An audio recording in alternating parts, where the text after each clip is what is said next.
Bueno, bendito sea Dios. Aquí estamos por la gracia del Señor nuevamente. Gloria sea Jesús. Qué bueno. Qué bueno, estamos transmitiendo por la gracia del Señor.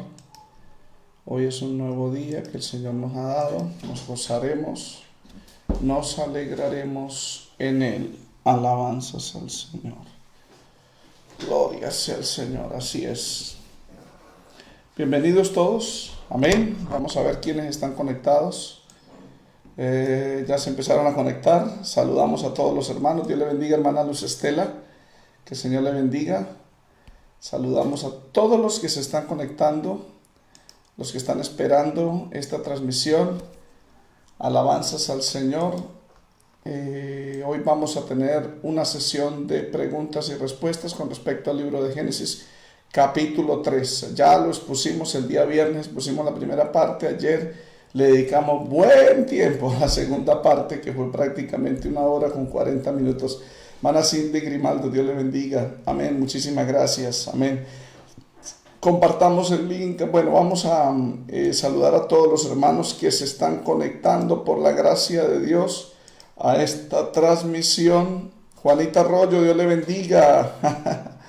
Alabanzas al Señor. Qué bueno es el Señor. Bendito sea Jesús. Qué bueno es el Señor.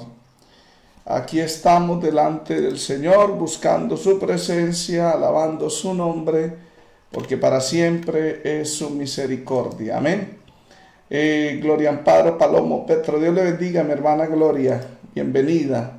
Luis Morales Rivas, aquí estamos transmitiendo en las dos líneas de YouTube y Facebook. En YouTube tengo, bueno, al hermano Luis Morales Rivas, Dios le bendiga, desde Barcelona, España. Carmen Cristancho, Dios le bendiga, hermana Carmen, desde Cúcuta. Amén. Y a todos los que se están conectando, sea glorificado el nombre del Señor. Preparen sus preguntas. Ayer el hermano Marco me preguntaba por interno muchas preguntas y estaba un poquito ocupado. Le dije yo, por favor, déjamelas para mañana. Amén. Para dar respuesta. Bendito sea el Señor. Estaba en entredicho si salía temprano, pero salgo después de que termine esta actividad con ustedes. Salgo a hacer mis vueltas. Hoy es mi día. Juan Sazo, Dios le bendiga. Amén, mi hermano Juan. Entonces saludo a todos los hermanos que se están conectando. La hermana Elsie Belén, amén. Alabanzas al Señor. Buen día, Dios le bendiga. Amén, hermana Elsie. Saludos a Octavio, a la familia, que el Señor le bendiga a todos. Amén. Blanca Orozco, Dios le bendiga. Amén, que se conecta. Gloria sea al Señor. Marco Torres, Dios le bendiga. Amén. Ahora sí, hermano Marco. Hoy sí le recibo las preguntas. Me disculpa, el día de ayer estaba un poquito ajetreado, ocupado y no pude darle respuesta, pero ya con ayuda del Señor en esta sesión sí vamos a dar respuestas. Alabanzas al Señor. Qué bueno es el Señor. Bueno, aprovechemos el tiempo y arranquemos en el nombre del Señor mientras que los otros hermanos se conectan. Luis Morales Riva, hermano, a ver si me puede compartir el link de WhatsApp. Hermano Luis, si quiere le doy el teléfono. Sí, hermano Marco, ya puede formularla si usted desea. Mi teléfono 316-833-6589. Ese es mi teléfono, acá en Colombia. Sí, entonces me anexa, hermano Luis, si desea, por favor.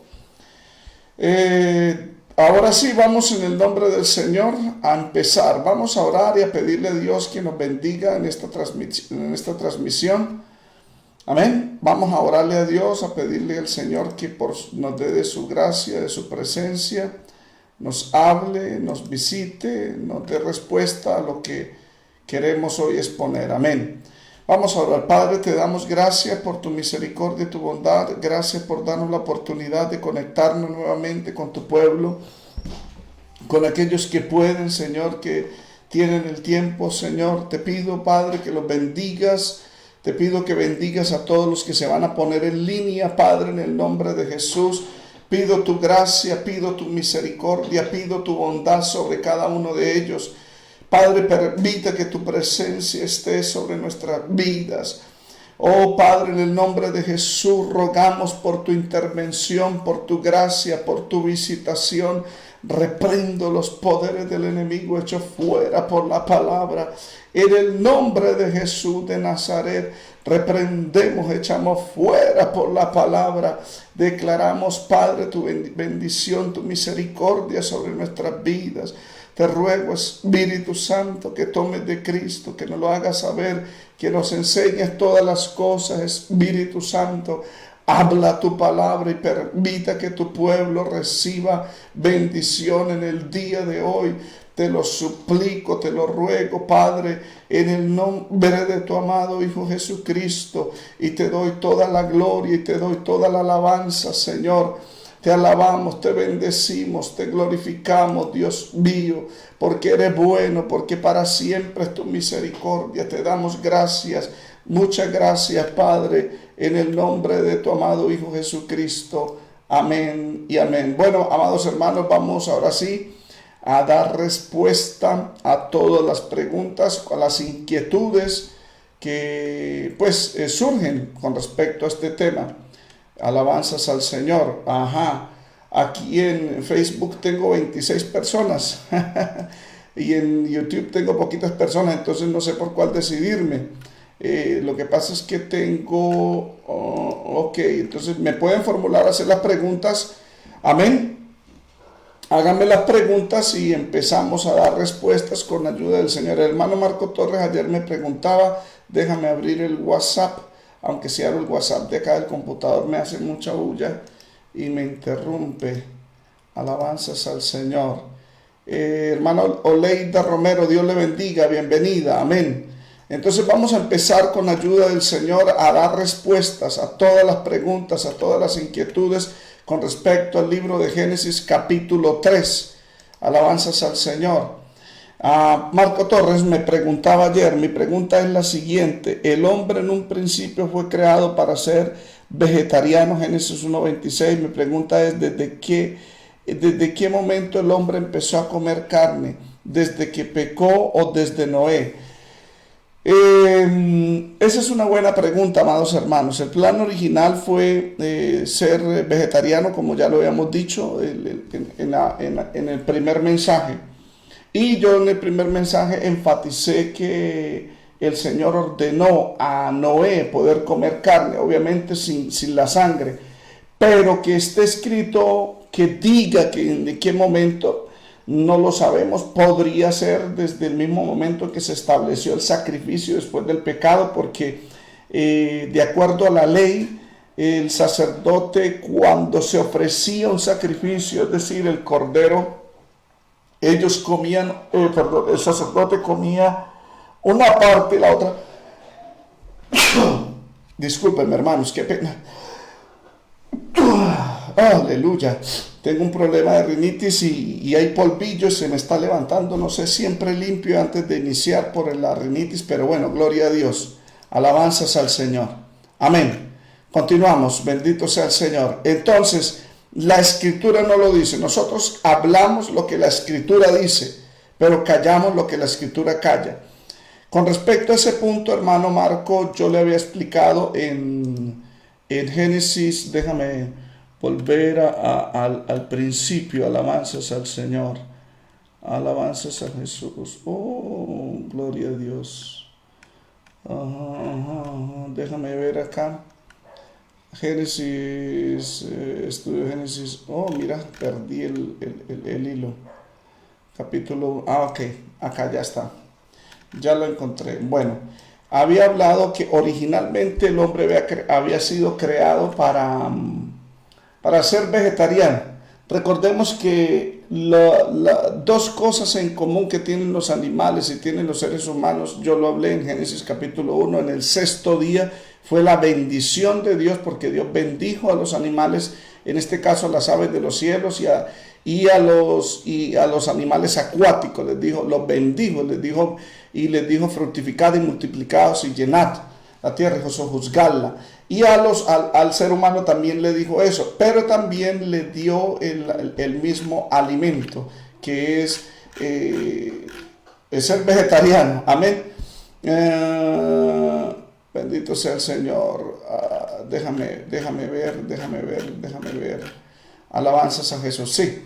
Génesis 1, 29, 30, Dios dijo: he aquí os he dado toda planta que da semilla, que está sobre la tierra, y todo árbol que da de fruto, que da semilla, os será para comer. Se la da al hombre en Génesis 1, 29, igual que el animal y a toda bestia de la tierra, a todas las aves de los cielos, a todo lo que se arrastra sobre la tierra, en que hay vida, toda planta verde le será para comer. Eso ya está claro. El ser humano fue creado originalmente para ser vegetariano. Como ya se lo expliqué, cambió desde el diluvio. Hay un mandamiento en Génesis 9, del 3 al 4. Todo lo que se mueve y vive os será para mantenimiento, así como las legumbres, plantas verdes o los vedados. Pero carne con su vida, que su sangre no comeréis. Amén. Entonces, yo ya le expliqué que en Levíticos 11 había la clasificación de los animales inmundos que no se comían. No fue porque fueran malos los animales, no, todo lo que Dios hizo fue bueno, sino que no era comestible. Amén. Y en la gracia el Señor le dijo a Pedro en Hechos 10 que no llaméis inmundo lo que él ha limpiado, refiriéndose a los gentiles. Bendito sea el Señor. Siguiente pregunta. Creo que eso queda claro, hermano Marco. O sea, la escritura no dice exactamente en qué momento se empezó a comer carne. Se presupone de que si Abel ofreció el carnero, el cordero, como dice la escritura en Génesis capítulo 4, la carne de esa parte de esa carne se la comían ellos, como fue en el mandato de Levítico. Puede ser, aunque no está escrito, entonces mejor uno callar donde Dios calla. Amén. Hermana Marisa Bernal, Dios le bendiga, bienvenida, amén. Ajá, pero trato de escuchar los estudios, amén, hermanita Marisa, Dios le bendiga, entiendo. Otra pregunta, vamos a contestar preguntas, vamos a ver en Facebook qué preguntas hay. Pues Susi Arcilla, buenos días, Dios le bendiga. ¿Qué preguntas tienen con respecto? Si no, entonces yo doy algunos apuntes. Y vamos a hablar algunos apuntes del tema del día de ayer. Porque hasta el momento nosotros pensábamos que Adán y Eva, algunas personas pensaban, Adán y Eva se salvarían, se perderían.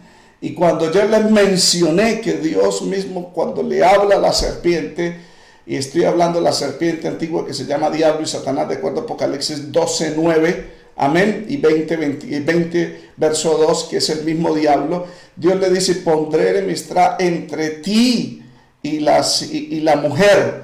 O sea, prácticamente, ¿por qué dije que Eva y Adán ya eran enemigos de Dios? Pues la escritura lo demuestra. En la soteriología nosotros vemos unos aspectos de la salvación, eso es teología. Y en la salvación, el hombre pecador se constituye, por ser pecador, se constituye culpable ante el juicio de Dios. Por lo tanto, no es justo, es culpable. Uno, estamos hablando en relación al juez del universo. En relación a la santidad de Dios, el hombre se vuelve inmundo. El pecado mancha, dice la escritura. Por eso, si confesamos nuestros pecados, Él es fiel y justo en limpiarnos de toda maldad. Nos vuelve inmundos. Pero también el pecado nos mata espiritualmente. Eso lo dice Santiago 1, del 13 al 14, que después de que la concupiscencia haya concebido, da a luz al pecado, y el pecado, siendo consumado, da a luz la muerte.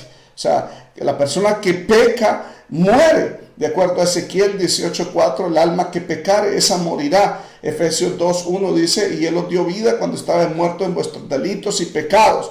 Por tanto, amados hermanos, Adán y Eva, cuando pecaron, ellos murieron espiritualmente. Ellos quedaron vivos físicamente, pero su alma, su espíritu murió. ¿Por qué murió? Porque sencillamente el Espíritu Santo se aparta. Cuando una persona peca contra Dios, el Espíritu sale, se aparta. Por eso la Biblia dice: no contristéis al Espíritu Santo con el que fuiste sellados. Y eso ocurrió con Adán y Eva. Cuando ellos pecan, ellos quedan ante la ley de Dios, ante el juez del universo, como culpables. El Señor dijo: el día que de él comieres de este fruto de la ciencia del bien y del mal, de cierto morirás. O sea, ellos eran merecedores de la muerte. Amén. Ese mismo día, muerte física. Amén. Y obviamente le vendría la muerte espiritual. Hermana Carmen, ya vamos a entrar a ese punto.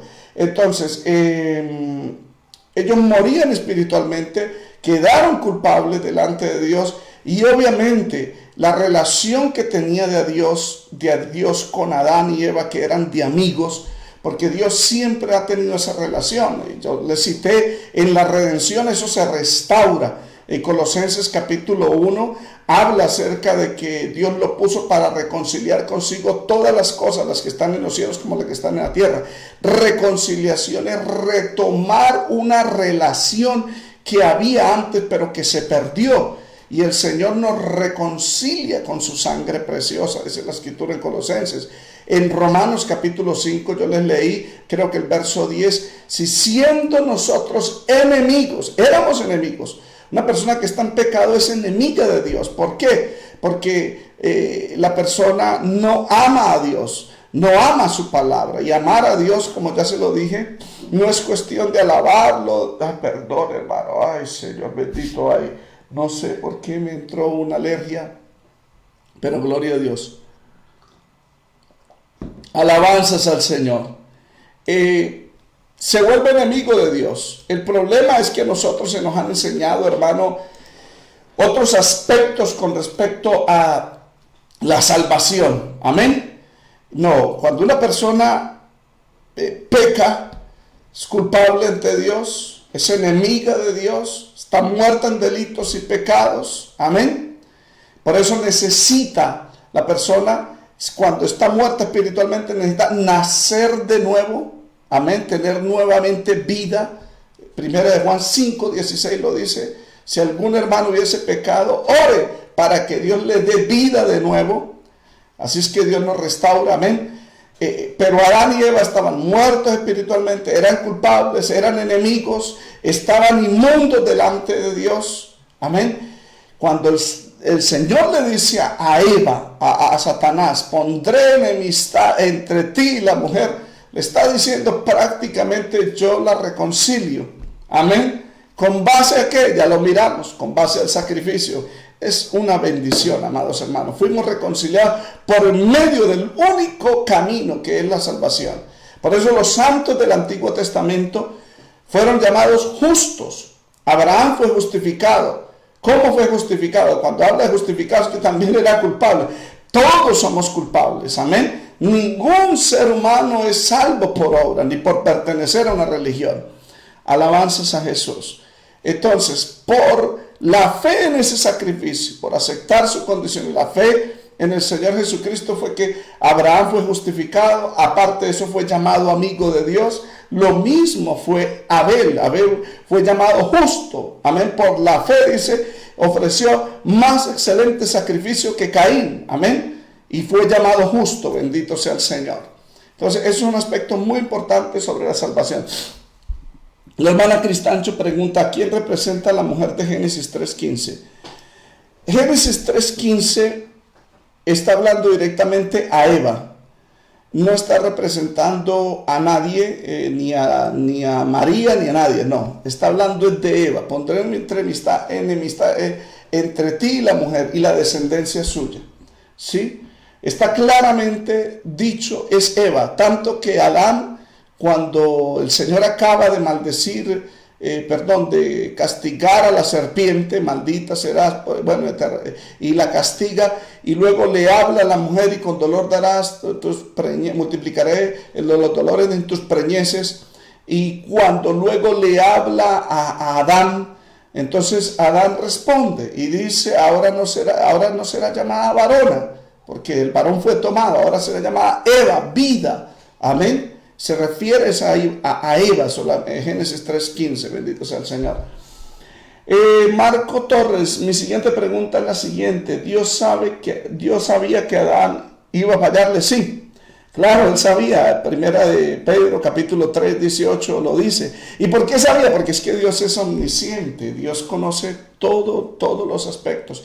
Hay una doctrina que se llama los atributos de Dios. En teología sistemática uno lo ve, y en el conocimiento de Dios, Dios conoce las diferentes alternativas que nosotros tenemos en las decisiones que tomamos.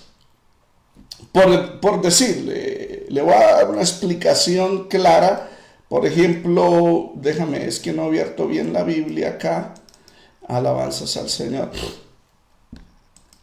Un caso de ellos, vamos a ver, déjame encontrar a ver si Saúl, el caso de Saúl. Alabanzas al Señor. David estaba siendo perseguido por Saúl, pero David se escondió en una ciudad. Déjame ver en dónde encuentro ese pasaje.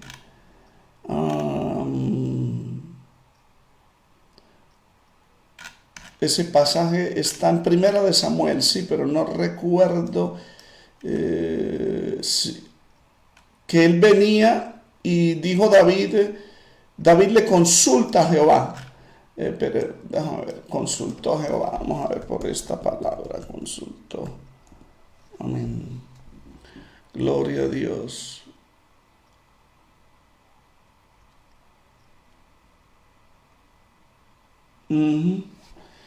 Primera de Samuel, sí, capítulo 20. Bueno, después le busco ese texto. Sí, aquí está, ya lo encontré. Bendito sea el Señor. Dice en Primera de Samuel capítulo 23, y fue dado aviso a Saúl que David había venido a Keila, verso 7. Entonces dijo Saúl, Dios lo ha entregado en mi mano, pues se ha encerrado entrando a la ciudad con puertas y cerraduras, no tenía salida.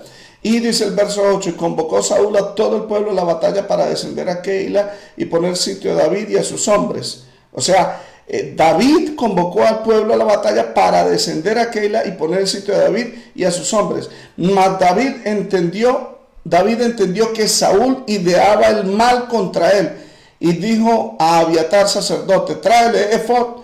Y dijo David, Jehová Dios de Israel, tu siervo tiene entendido que Saúl trata de venir contra Keila y destruir la ciudad por causa mía. O sea, le dijeron, Saúl viene a destruir la ciudad de Keila y la va a destruir por causa mía, porque yo estoy aquí, ellos me están dando refugio. Entonces el verso 11, David pregunta, ¿me entregarán los vecinos de Keila en sus manos? ¿Descenderá Saúl como ha oído tu siervo? Jehová, Dios de Israel, te ruego que lo declares a tu siervo. Y Jehová dijo, sí descenderá. Entonces esa fue una alternativa, que sí descendía y sí lo iban a entregar. Entonces el verso 12, me entregarán los vecinos de Keila a mí, a mis hombres en manos de Saúl. Y el Señor le respondió, sí os entregarán. Verso 13, entonces se levantó con sus hombres, que eran como 600, salieron de Keila, estuvieron en otro lugar, y vino Saúl la nueva de que David se escapó de Keila y desistió de salir. Amén. ¿Qué quiere decir con eso? Que Dios conoce las alternativas. Dios sabía de que si David se quedaba ahí, los vecinos de Keila lo entregaban, que si él se quedaba ahí, destruían la ciudad. Mejor dicho, Dios conoce las alternativas de las decisiones que uno tome. Todas las decisiones que uno tome, Él las conoce. Él sabía de que el hombre iba a pecar. Por eso yo cité Tito capítulo 1, verso 2, 2 Timoteo capítulo 1, 9, donde habla de que Dios prometió la vida eterna, la salvación, desde antes de los siglos, desde antes de la fundación del mundo. Primera de Pedro 1, 18, 19, 20 dice que fuimos redimidos no con plata, oro, piedras preciosas, sino con la sangre preciosa de Jesucristo como un cordero ya destinado desde antes de la fundación del mundo. Dios sabía que Adán iba a pecar y por eso hizo provisión. Por eso en el plan de redención, en el pacto intradivino, el Padre asumió un rol, el Hijo asumió el rol y el Espíritu Santo asumió otro rol. Y en la redención Jesús asumió el rol de Salvador. Amén. Alabanzas a Jesús. El plan de redención estaba preparado antes de que Adán y Eva fallaran. Claro. Amén. Lo que llaman el silencio en el cielo, que fue como se preguntó quién era de redimir el hombre, fue antes de que fallaran. ¿En qué texto está eso, hermano Marco? Lo que pasa es que hay textos que muchos pastores y predicadores, con el respeto que se merecen, citan fuera de contexto. En Apocalipsis capítulo 8 habla de un silencio de media hora, pero eso no tiene nada que ver con la redención, hermano Marco. Si es a ese silencio que se refiere. Amén. Porque ese silencio está en la gran tribulación. Cuando Dios habla con Adán, ya le habló a la redención, entonces ya estaba desde antes del plan de redentor, claro, ya estaba. John Velasco, cuando habla de la manzana, ¿se refiere a una analogía o algo literal? La Biblia no habla de manzana, es ilustraciones del arte que se han dibujado. El árbol de la vida daba 12 frutos, un fruto diferente cada mes. Eso lo dice Apocalipsis 22, bendito sea el Señor. Amén. Pero no se habla de la manzana, eso es una ilustración que hicieron los artistas de la era medieval. Amén. Pastor, antes de pecar Adán y Eva, ¿ya tenían hijos? No. En Génesis 4:1 dice, y conoció Adán a Eva, y Eva concibió primer hijo. El primer hombre nacido en la tierra fue Caín. Eso lo vamos a hablar mañana con la ayuda de Dios. No hubo hijos nacidos dentro del jardín del Edén. Fue después de la caída, bendito sea el Señor. Lidia Loaiza, saludos, Dios te lo bendiga desde Lima, Perú. Amén. María Eugenia Marín Boada, ¿será que Dios no está más cerca del pecador o será queriendo recuperar la oveja perdida? Dios está cerca de María Eugenia, compañera de estudio en mi bachillerato, bienvenida. María Eugenia, Dios, cuando peca el hombre, Dios siempre ha estado cerca del hombre. Siempre ha estado. De hecho, en el libro de Romanos, capítulo 10, dice, cerca de ti está la palabra, en tu corazón. Amén. Y esa palabra es dada por el Espíritu Santo. En el libro de Apocalipsis 3:20 está el Señor, dice la Biblia, estoy a la puerta y llamo. O sea, el pecador que tiene el corazón adentro, Dios siempre ha querido entrar de nuevo para redimirlo, para reconciliarlo.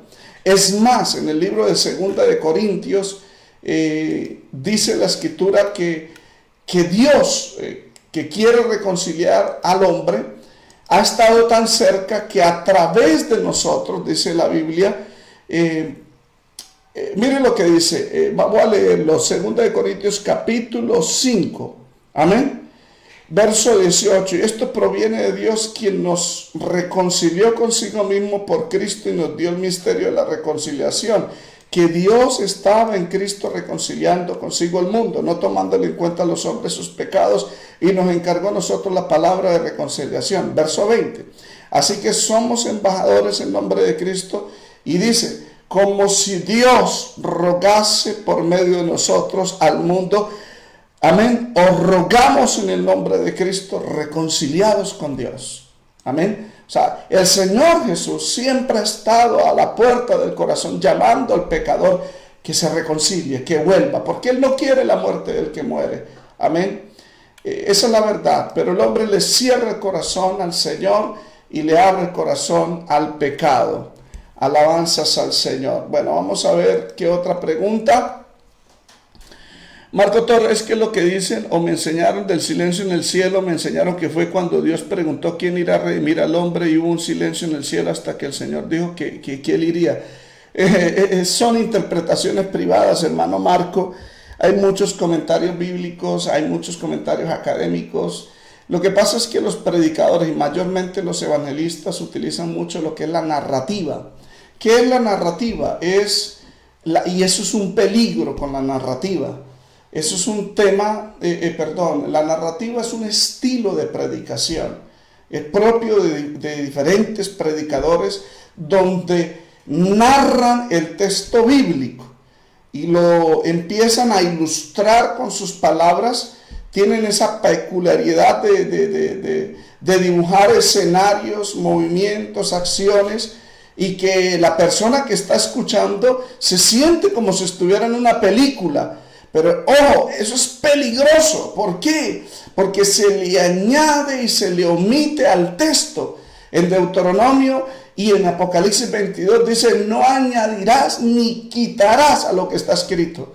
Por eso el Señor Jesucristo, cuando fue a hablar de la Escritura en la sinagoga, se le dio el rollo, y él, aunque él conoce la Biblia, porque él es el autor de la palabra de Dios, él leyó la Escritura. Por eso es que hay que leer lo que está escrito para no añadirle al texto ni quitarle. Esos predicadores que que utilizan ese estilo de narrativa, ilustrando las cosas que están escritas en la palabra, donde le añaden cosas, le quitan cosas, amén. Y por eso la gente se ha imaginado y cree que Caín mató a Abel con la quijada de un burro, amén. Y así sucesivamente, bendito sea el Señor, cosas que no están en la Biblia, y es un peligro, amén.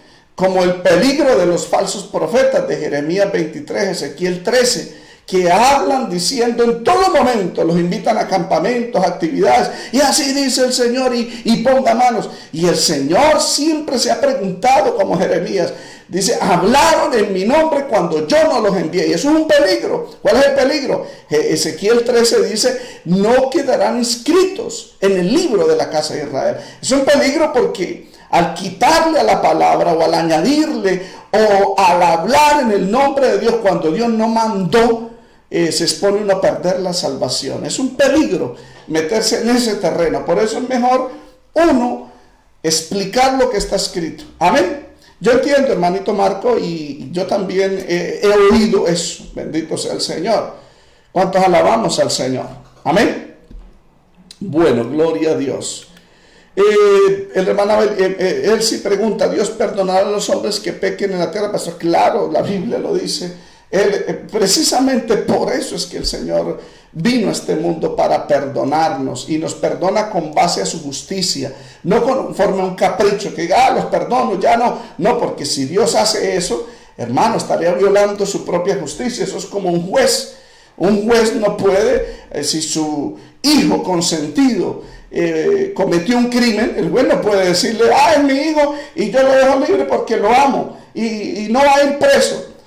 Haga eso un juez acá en la tierra, que un hijo de un juez que cometa un ilícito, un crimen, hermano, los medios de comunicación, todo el mundo dice, juez corrupto, justicia malvada. Y Dios no es corrupto, su justicia no es malvada, es recta, es justa, es verdadera. Por lo tanto, Dios tiene que aplicar justicia. El que peca tiene que morir, porque esa es la ley de Dios. Y esa ley no es un capricho de Dios, sino eso es parte de su naturaleza. Bendito sea el Señor. Y Dios decidió perdonar a los hombres por el sacrificio de Cristo, porque Él pagó el precio. Bendito sea el Señor. Por eso es que en Él recibimos perdón.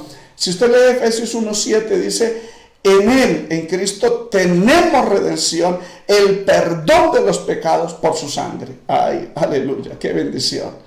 Alabanzas al Señor. Amén, amén, amén. No, tranquilo, hermano Marco, es que ese es el detalle.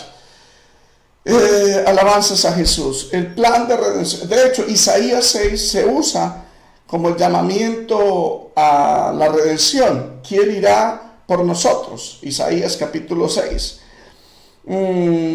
Esa profecía Isaías 6, Isaías tiene la visión del Señor sentado, el Adonai, sentado en su trono, y los serafines le alababan y le decían, santo, santo, santo, Jehová de los ejércitos. Esa visión corresponde al llamamiento de Isaías, bendito sea el Señor, pero tiene una aplicación, puesto la profecía hay unas leyes de interpretación en la escatología, que es la doble referencia, aplica para un tiempo y para otro tiempo. Esas leyes las aplicó el Señor Jesucristo, por ejemplo, citando Daniel. El Señor citó Daniel capítulo 11 con respecto a la abominación desoladora que que fue puesto. Daniel profetiza.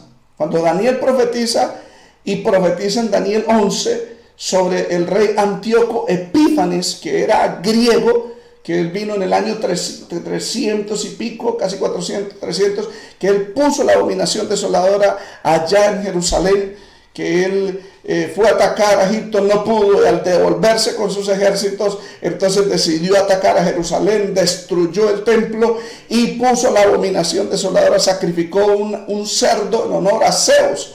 Se cumplió lo que dice en el libro de Daniel capítulo 9, 27, se cumplió lo que dice Daniel capítulo 11, la abominación desoladora, y el capítulo 12. Pero esa profecía tenía doble referencia. El Señor la usó para aplicarla también en el año 70, o sea, 40 años después, casi 40 años después de que el Señor la aplica, pero también la aplicó para un futuro, para el tiempo de la gran tribulación, cuando el anticristo se siente en el templo de Dios, se hace pasar por Dios y ponga la abominación desoladora. Entonces la profecía tiene varios cumplimientos de doble y triple referencia. Pastoral, el Señor Jesucristo lo siga bendiciendo con sabiduría y conocimiento. Gracias, mi hermana, al Señor sea toda la gloria. Carmen Cristancho, pastor, ¿el jardín del Edén fue destruido en el diluvio? Sí, amada hermana Carmen, fue destruido en el diluvio. Cuando vinieron las aguas, el jardín del Edén quedó arrasado. Amén. Obviamente los querubines que Dios había puso dos querubines con unas espadas envolventes de fuego. La escritura habla de que el trono de Dios está guardado por querubines. Amén. Eso lo dice la escritura. Por eso Satanás era, dice la Biblia, querubín grande y protector, dice la Biblia.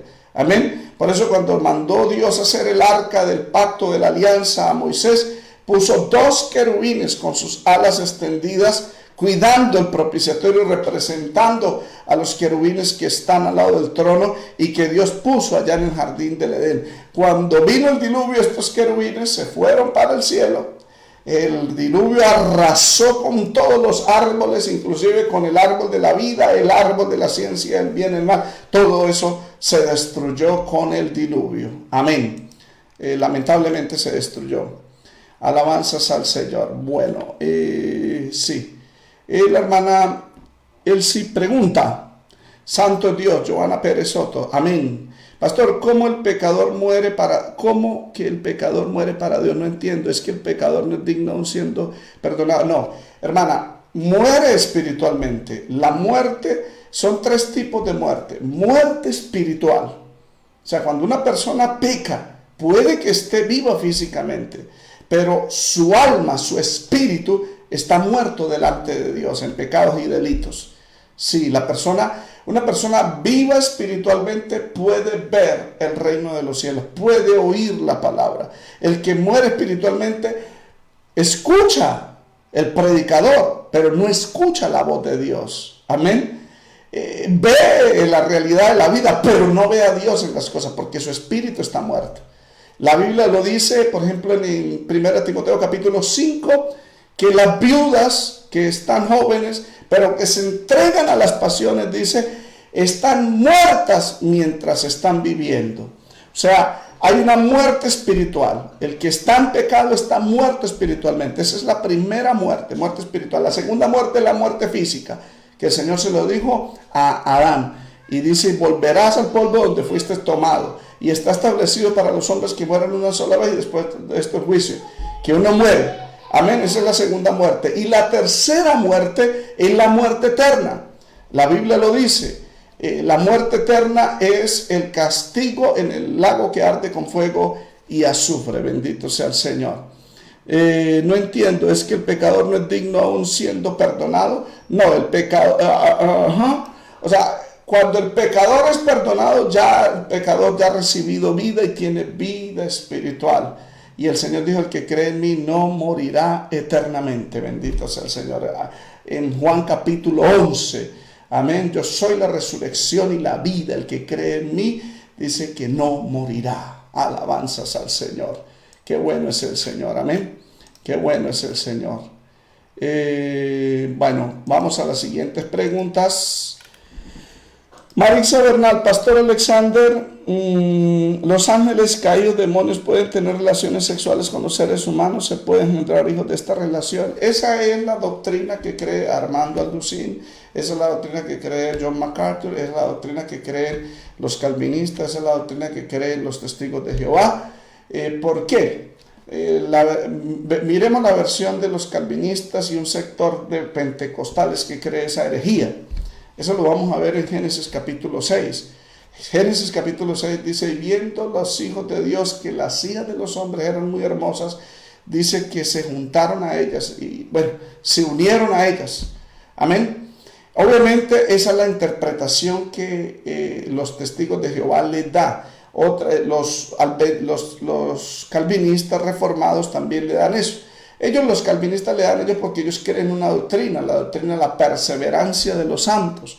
¿Cuál es esa doctrina? Ellos dicen de que Dios, antes de la fundación del mundo, escogió un grupo de seres humanos para ser salvos, siempre salvos, y que ellos nunca se iban a perder, y que Jesucristo murió solamente por ellos, no murió por el mundo, sino solamente por los elegidos.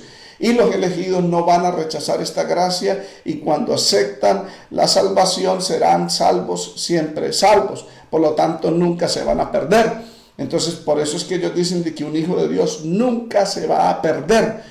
Entonces, por eso ese texto tienen que ajustarlo, porque dice ahí que los hijos de Dios se juntaron con los hijos de los hombres, o sea, pecaron. Y para ellos, entonces, para poder ajustar ese texto a la doctrina de ellos, para justificar que un hijo de Dios no peca, no se aparta, no se descarría, no se pierde por toda la eternidad, mejor dicho, no pierde la salvación, entonces simplemente ajustan el texto bíblico a su doctrina y no ajustan su doctrina al texto bíblico. Entonces ellos dicen de que no fueron hijos de Dios, sino que fueron los ángeles que pecaron y los que se rebelaron contra Dios y se juntaron a las hijas de los hombres, a las mujeres que eran muy hermosas, y de ahí nacieron los famosos nefilims. Eso lo predica Armando Alducin. Pero ¿cómo vamos a creer esa doctrina? Si fuese cierta esa doctrina, entonces hay dos rebeliones.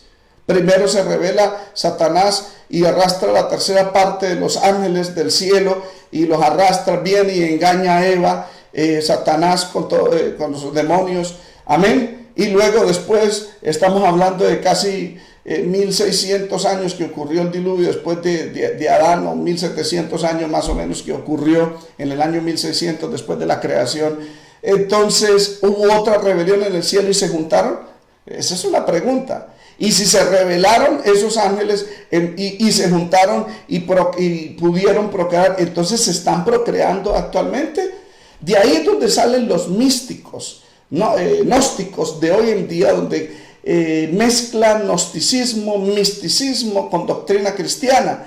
Y dicen, por ejemplo, uno de ellos, y perdón, voy a mencionar nombres, William Soto Santiago, y también un sector de los Brahamites los brahamitas, seguidores de William Marion Branham, que fue un predicador pentecostal trinitario que Dios usaba en los años 30, 40, amén, 50, pero de una forma milagrosa, juntamente con Tele Osborne. Pero ese hombre se apartó de la doctrina, se apartó de la verdad, y él se creyó como uno de los 7 ángeles del Apocalipsis, y él se creía algo especial, y entonces ya negó la Trinidad y se volvió unicitario. William Marion Branham también creía, él creía de que Eva, el pecado de Eva fue que tuvo relaciones sexuales con la serpiente, y la serpiente engendró en Eva a Caín, y que Caín es de la descendencia de la serpiente, y toda esa línea genealógica es de la descendencia de la serpiente, que tienen sangre del mismo diablo. Entonces ellos, estos místicos modernos, que usted los ve hoy en las redes sociales, dicen de que la élite mundial, la reina Isabel de Inglaterra, Bill Gates y todos esos multimillonarios del mundo son de la élite, son de la línea de Caín, descendientes de la serpiente, dicen ellos. Si ven las interpretaciones erróneas que dan por la mala interpretación del texto bíblico. Entonces, hermana Marixa, no, los hijos de Dios de Génesis 6 no eran ángeles. El Señor dijo en Mateo 22 que los ángeles no se casan ni se dan en casamiento. Amén. Pero los seres humanos sí pueden tener relaciones con los ángeles. No, eso es falso. Y ellos citan el libro de Génesis 19, que los sodomitas vinieron a la casa de Lot y le dijeron: sáquenos a esos hombres para que intimemos sexualmente con ellos, para que los conozcamos.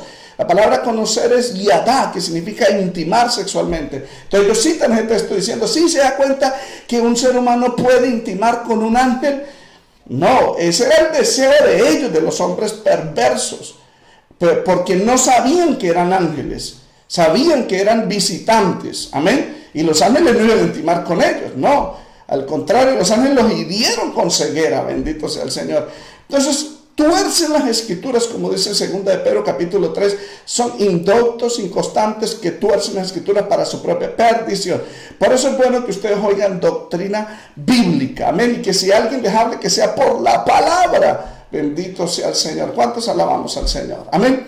Los ángeles no se casan ni se dan en casamiento, no tienen esa facultad de procreación, en las únicas criaturas, amén, con razonamiento, con responsabilidad moral, son los seres humanos que se pueden procrear, que el Señor les dijo fructificad y multiplicados.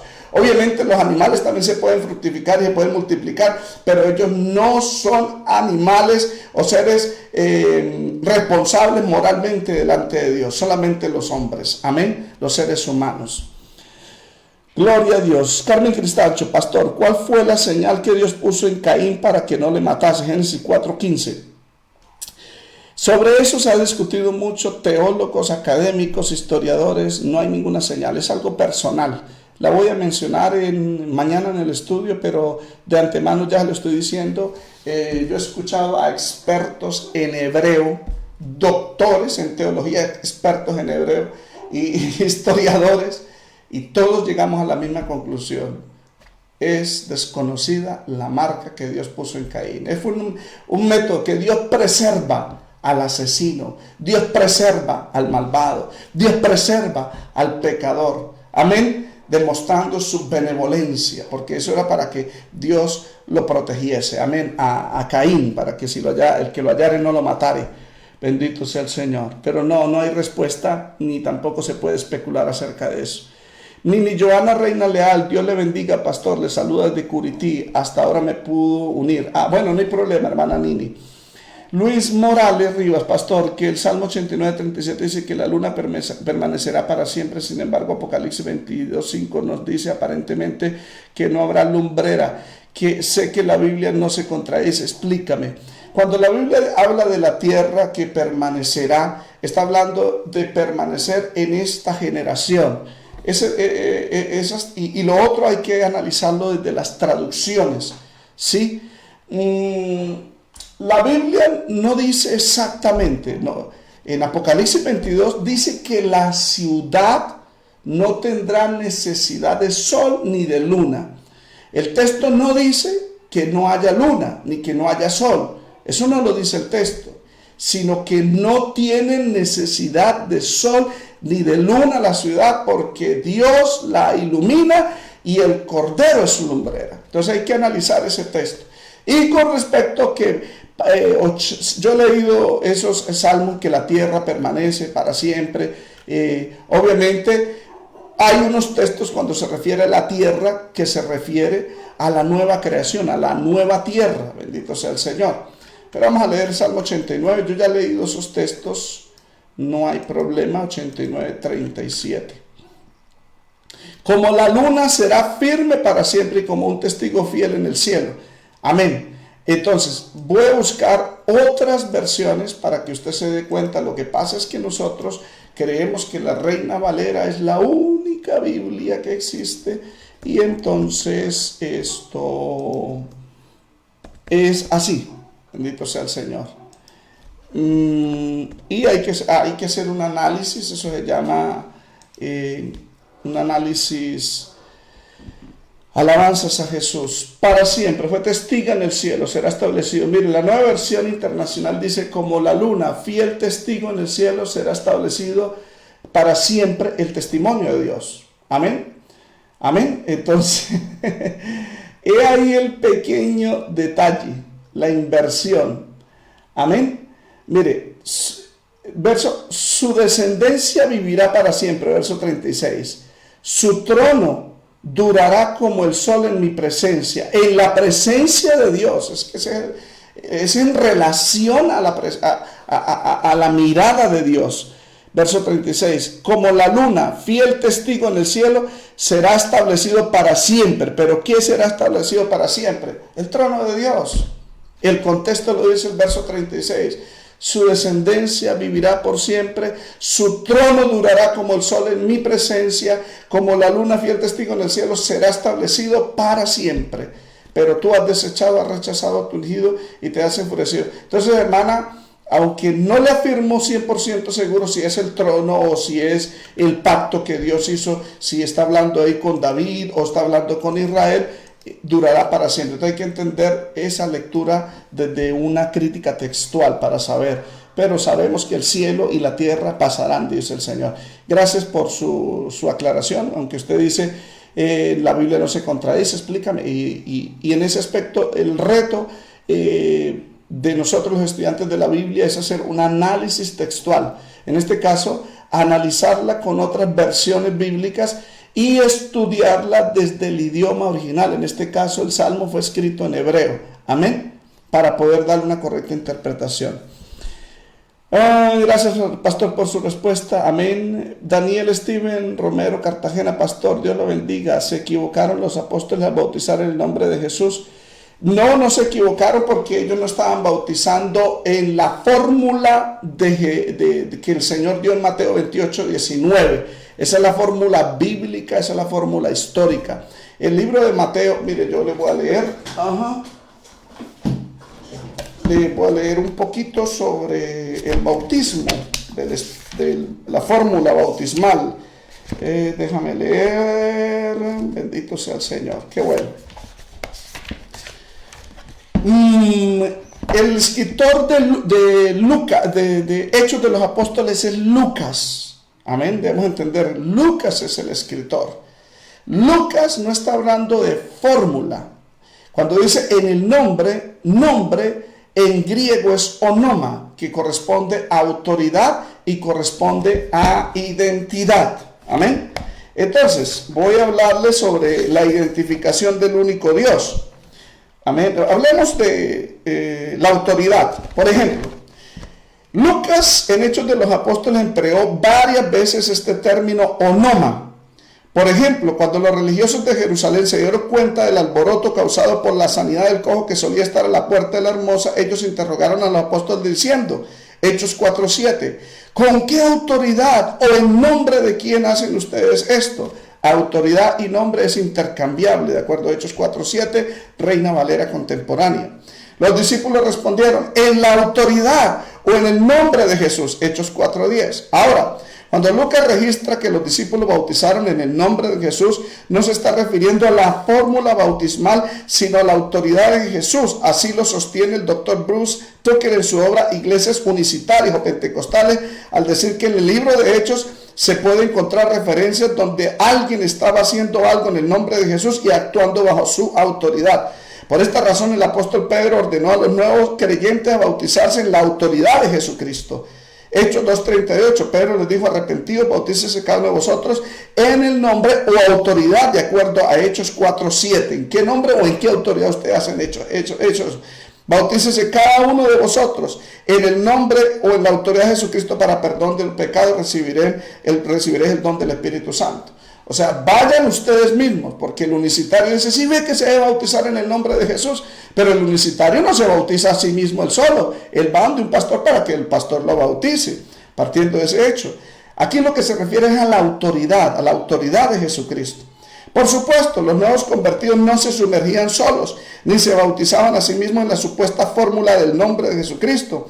Más bien cada uno de ellos iba a las aguas y confesaba que venían a bautizarse en la autoridad de Jesús. No decían que venían en la autoridad de Juan el Bautista, ni mucho menos los fariseos, sino en la autoridad de Jesucristo. ¿Cuál fue la autoridad de Jesucristo? Vaya Mateo 28, verso 19. Dice, toda autoridad me es dada en el cielo y en la tierra. Por tanto, id y hacer discípulos a las naciones, bautizándolos en la fórmula, en el nombre del Padre, del Hijo y del Espíritu Santo.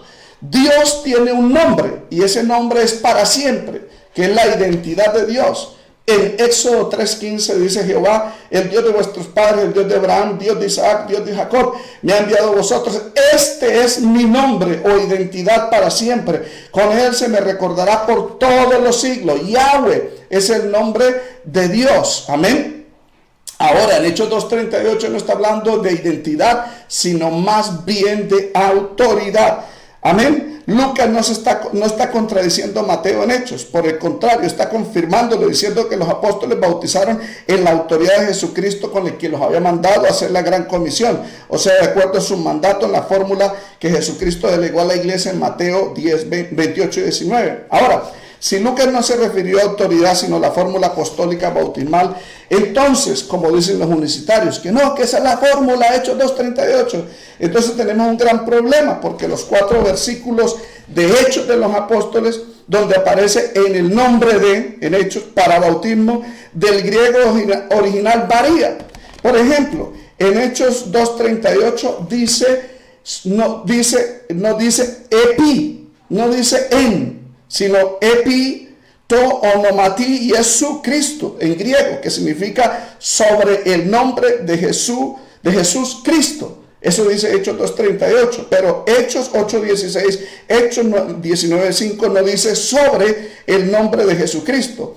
En griego dice eihais to onomatu kurios Jesu, que significa dentro del nombre del Señor Jesús. Amén. Y en Hechos 10:48 hay otra variable. En griego dice ento onomati Jesucristo, que significa en español en el nombre de Jesucristo. Entonces, aquí encontramos un problema. El problema es que los unitarios no saben cuál es la verdadera fórmula. Ellos citan Hechos 2:38, ellos citan 8:16, Hechos 19:5, Hechos 10:48. Y en esas 4 citaciones hay 3 variaciones. En Hechos 2:38 dice sobre el nombre de Jesucristo, versión griega. En Hechos 8:16, 19:5 dice dentro del nombre del Señor Jesús. Y en Hechos 10:48 en el nombre de Jesucristo. Entonces, ¿cuál es la verdadera fórmula para el unicitario?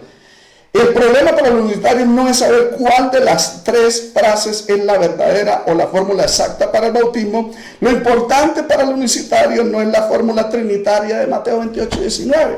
Los apóstoles bautizaron en Mateo 28:19. Los registros históricos lo dicen claramente. Amén. Tengo muchas citaciones, por ejemplo, miremos, hay muchos padres apostólicos, compañeros de los apóstoles que bautizaron en el nombre del Padre, del Hijo y del Espíritu Santo. Amén. Aquí tengo el libro, ahí está escrito los datos. Sabemos que los antiguos unicitarios en el año 200, cuando surgió el unicitarismo, esa secta de los Jesús solos, amén, ellos empezaron a bautizar siguiendo una doctrina de Marción, un gnóstico. Sabemos que los antiguos unicitarios rebautizaban a sus seguidores con la fórmula en el nombre de Jesús, no la fórmula Mateo 28:19. Recordemos que un discípulo de Noeto, allá de Asia Menor, fue a Roma y llevó el unicitarismo a Roma en el año 200. Allí se convirtió Calisto, quien vino a ser el principal obispo pastor general de la iglesia allá en Roma. De la escuela de teología unicitaria creada por Calisto, sus discípulos fueron rebautizados, como lo afirmó Hipólito de Roma.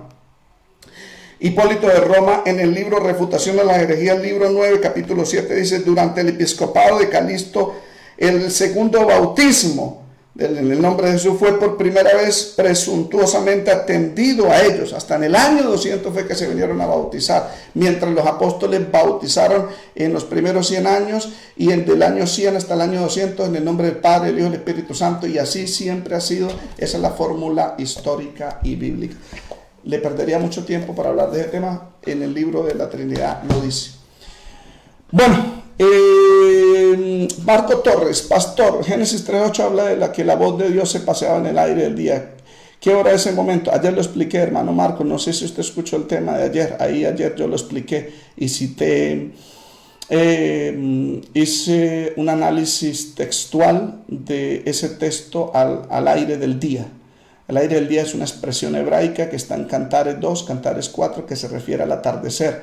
Por eso otras versiones que yo cité ayer, como la Nueva Traducción Viviente, dice en la tarde, cuando se refrescaba el día. Amén. En la tarde fue que el Señor se paseaba, tenía esa cita. ¿Y qué significa que la voz de Dios se paseaba en el aire del día? Es decir, la reunión que Dios tenía. Dios descendía para hablar con Adán y Eva. Bendito sea el Señor. Dios le bendiga, hermanos. Saludos desde Bello, Antioquia. Luis Morales Rivas, pastor, ¿qué versiones son fiables? La nueva versión, entonces he escuchado a mi pastor en el movimiento de otros siervos que no es muy fiable. Las basadas en el texto masortérico y el texto recepto son las más confiables. Sí, el texto recepto es más confiable. Pero le recomiendo Biblia de las Américas. Esa es una versión personalmente más preferida. Amén. Aunque hay citaciones de la nueva. Es que para manejo de Biblia congregacional, la Reina Valera 60, aunque tiene errores y defectos, pero es que todo el mundo la tiene. Y cuando se va a hacer un estudio, un análisis textual, pues ya uno utiliza las más acordes a los idiomas que uno está citando. Si es el Antiguo Testamento, entonces busca una que esté más acorde al hebreo. Si es el Nuevo Testamento, que esté más acorde al griego. Por eso yo uso mucho en citaciones la Biblia de las Américas, la Nueva Traducción Viviente. Inclusive he citado la Nueva Versión Internacional, que tiene ciertas citaciones, no todas, por supuesto. Respecto a la Biblia, nos han enseñado que se permitía solo la Reina 1900 porque las que vienen después del 92 no son confiables. No, hermano Marcos. Dentro del movimiento, el hermano Luis Ortiz, él escribió un libro llamado el hermano Luis Ortiz hizo una comparación de Biblias. Yo tengo ese libro, tengo dos, regalé uno a un pastor, por ahí tengo, lo leí todo y le hice un análisis. El hermano Luis Ortiz hizo un análisis, pero no es un análisis textual, es una comparación de Biblias y él en su ministerio recomendaba la 1909 dentro de la obra del Movimiento Misionero Mundial. Él daba sus razones, amén. Son razones muy lógicas con respecto a la justicia y la santidad de Dios. La 60 es la más común, aunque no es confiable, tiene muchos errores también con respecto a los originales. Carmen Cristancho, excelente respuesta, pastor. Amén, a Dios la gloria. Jean-Pierre Sánchez, estamos hablando de la sagrada tradición que tiene la iglesia, la sagrada tradición. Sí, esa es la sagrada tradición, la 1960. Amén. Pastor, ¿la Biblia traducción en lenguaje actual es confiable? No, no es confiable, hermano Marcos. No es confiable porque ese es el peligro. Dios ha sido exigente. Deuteronomio, como Apocalipsis 22 dice, no le añadirás a estas palabras, ni tampoco le quitarás. Esas traducciones modernas lo que hacen es añadirle al texto bíblico para que la gente entienda, pero se sale de la pureza de la palabra, añadiéndole. Comete el mismo error de Eva cuando le refuta a la serpiente, diciéndole que el Señor le había mandado que al árbol de la ciencia del bien que ni le tocaras, cuando el Señor nunca dijo eso de que ni le tocaras. Amén. El Leonel Alvarenga, Génesis 1, 20, 21, 24, cuando Dios creó a los animales dijo produzcan seres vivientes, pero el hebreo dice almas vivientes. No, hay que hacer una aclaración. Sí, cuando la Biblia dice seres vivientes, no se refiere a almas vivientes. No, el hebreo no dice almas vivientes, dice seres vivientes. Como el ser humano es un ser viviente. Es la misma palabra intercambiable desde el hebreo de Génesis capítulo 2, verso 7, que sopló Dios aliento de vida y fue Adán el primer ser viviente. Esa es la misma palabra ser viviente de Génesis 1, 20, 21, 24. El ser humano es un ser viviente. La diferencia del ser humano con el animal es lo que dice 1 Corintios 15, creo que el verso 45, que fue primer alma viviente. Ya cuando hablamos de suké, que es suké en griego es alma, amén. Hablamos de suké, es muy diferente a lo que está escrito en Génesis 1, 20, 21, 24 y Génesis 2, 7, amén. No son almas los seres, los seres vivos, los animales no tienen alma. En el libro de Apocalipsis 6 habla de ese suké que estaba debajo del altar y que clamaban. Almas son seres, es la esencia del ser humano, la esencia espiritual del ser humano. Misma expresión aparece en Génesis 2.7 para referirse al hombre, un alma viviente, sí. Es la misma expresión, pero no se refiere a alma, se refiere a ser viviente. Por eso las traducciones han escrito mejor que sea ser viviente y no alma, para no confundir. Sí es la misma expresión, pero no corresponde a lo mismo. Entonces, ¿los animales tienen alma? ¿Por qué usted ha señalado que no, pastor? No tienen alma porque los seres humanos, como yo ya lo expliqué, nos diferencian de los animales porque los animales fueron creados según su especie. According to his kind, dice en inglés, según su especie, mientras que el hombre fue creado de acuerdo a nuestra imagen y conforme a nuestra semejanza. La imagen de Dios, yo lo expliqué en el primer mensaje. Le invito, Leonel, que vea el primer mensaje y lo analice, que yo lo expliqué bien, la diferencia entre el hombre y el animal. Somos creados a la semejanza de Dios, donde Dios les compartió unos atributos. El ser humano es semejante a Dios. Un burro, una vaca, un perro, un animal no es semejante a Dios. Es el hombre que nos hace la diferencia. Amén. Porque poseemos atributos que nos distinguen de los animales. Tenemos razonamiento, tenemos creatividad. Un animal no tiene razonamiento, no tiene creatividad. Actúa por instinto. Amén. De acuerdo a los dos patrones de castigo y de recompensa. Si es de recompensa, entonces el perrito se porta bien. Si es de castigo, se asusta. Amén.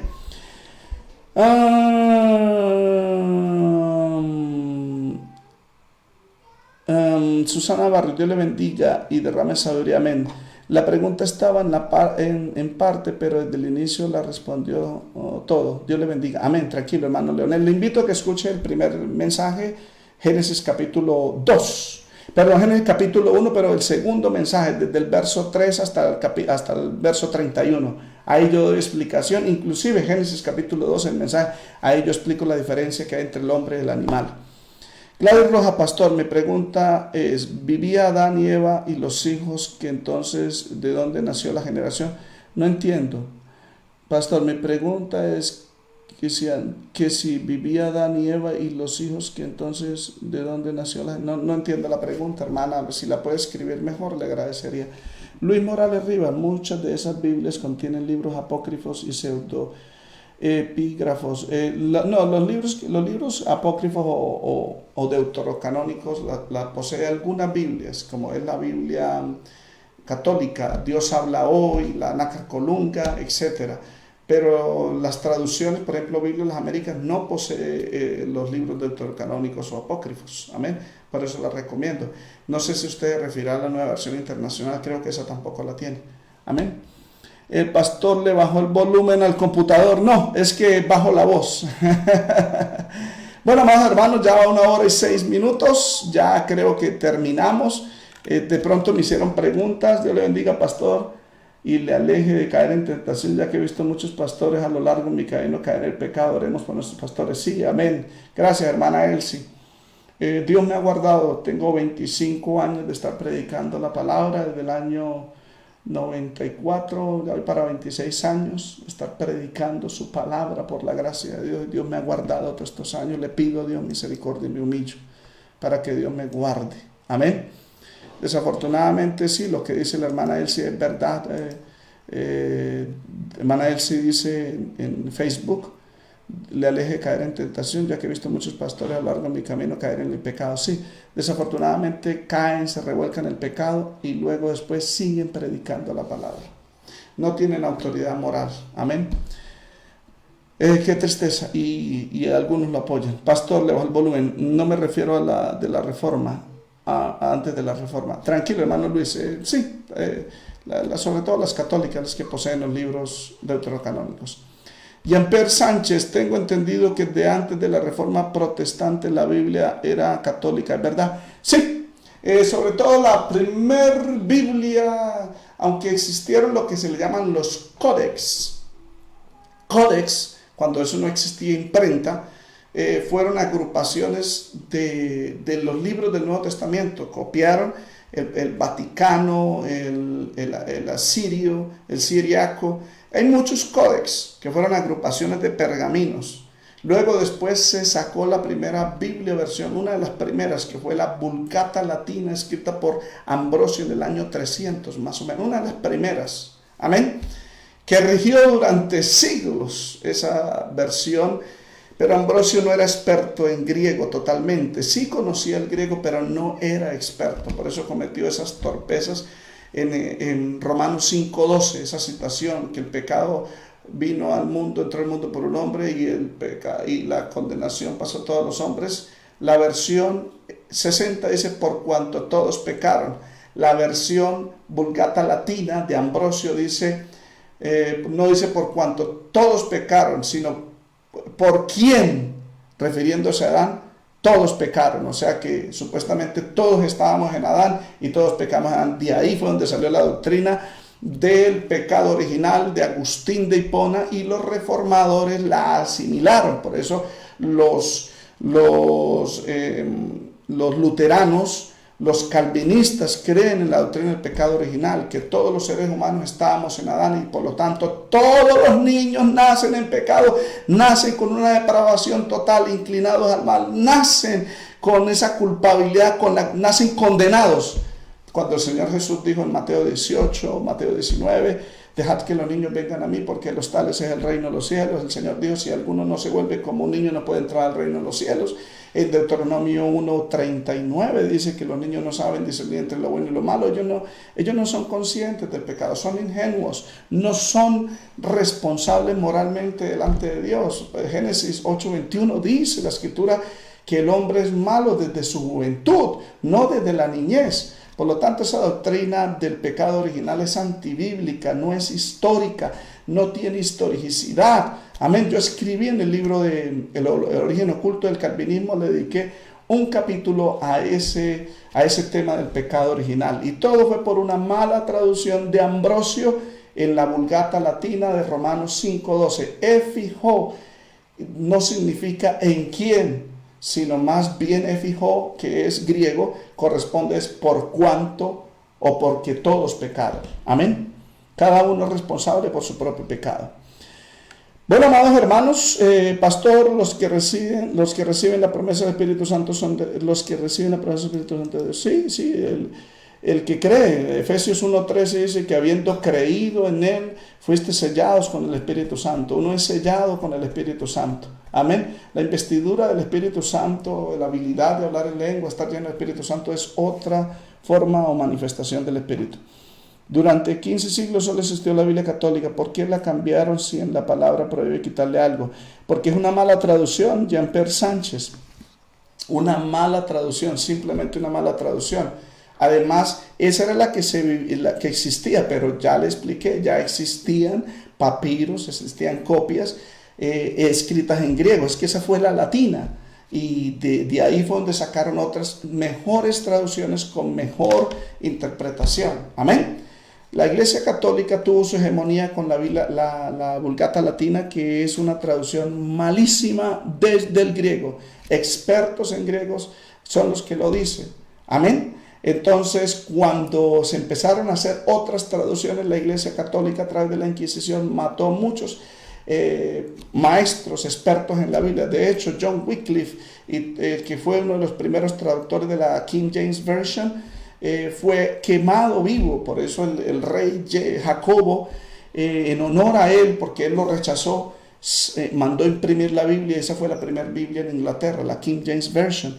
Pero la Vulgata Latina es una mala traducción, es comprobado. Hasta los mismos sacerdotes católicos expertos en crítica textual dan testimonio de ello, porque se han dado cuenta de que está mal. ¿Qué tiene la autoridad para definir cuál es buena traducción y cuál no? La academia, hermano Jean-Pierre Sánchez. Es como preguntarle a usted a un mecánico, entre un mecánico y un médico, ¿quién tiene la autoridad de ustedes dos de saber sobre la anatomía del cuerpo? El mecánico sabe la anatomía de un automóvil, sabe dónde queda el chasis, el motor, el radiador, etc. Pero con respecto a un órgano, para hablar del funcionamiento del esófago, para hablar del funcionamiento de las células, eso, el que tiene la autoridad es el experto, en este caso es un médico.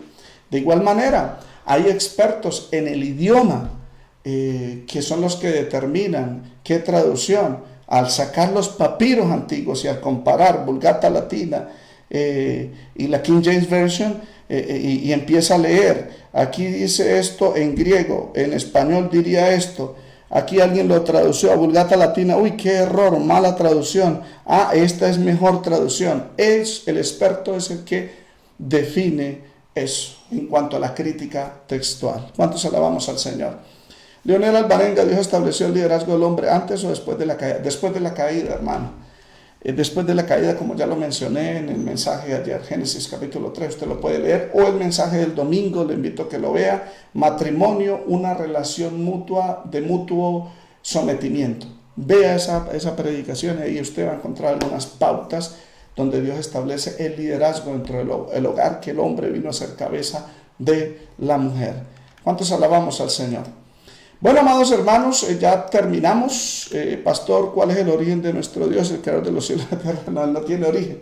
Por eso Él se identifica: yo soy el principio y el fin, el alfa y la omega. O sea, el alfa y la omega, las dos palabras griegas, la primera y la última. Él no tiene principio, Él no tiene fin. Nosotros no le podemos comprender con nuestra propia mente. No, Él no tiene origen, no tiene comienzo. Amén. Bueno, gloria sea al Señor. Jean-Pierre Sánchez: en que hay muchas academias que se pueden contradecir. ¿Cómo determinó cuál es la mejor? Hermanito Jean-Pierre, ¿cuál es la mejor? Se lo repito. Si usted me pregunta a mí cómo se dice casa en inglés y viene alguien y dice house, yo le digo house no es casa, porque casa en inglés es house. El que sabe cómo se escribe el idioma original determina qué está bien escrito y qué no está escrito. Amén. Pues las mayores academias han determinado que la Vulgata Latina y esas traducciones son malas. Eso lo dicen los expertos. Aún dentro de la misma Iglesia Católica lo determinan. ¿Oyó? Bueno, Dios le bendiga. Nos veremos con la ayuda del Señor esta noche de 8 a 9 de la noche. Amén. Padre, te doy gracias por permitirme compartir el mensaje de la palabra. Te pido que tú bendigas a tu pueblo. Gracias por darnos esta oportunidad, Señor. En el nombre de Jesús, te pido que guardes a tus hijos, guarde mi vida, que mañana nos sigas enseñando tu palabra, Dios de la gloria. Te pido que tú sigas bendiciendo a tu pueblo. Te damos gracias, Padre, te damos toda la gloria, te damos toda la honra. Guárdanos, protéjanos, te damos adoración, alabanza. Gracias, Señor, por esta santa palabra que tú nos has dado. Gracias por este mensaje que tú nos hablas día a día, porque nos alimenta, nos bendices, nos santificas, nos llenas. Te bendigo y te doy toda la gloria. En el nombre de Jesús, mil gracias, Señor. Amén.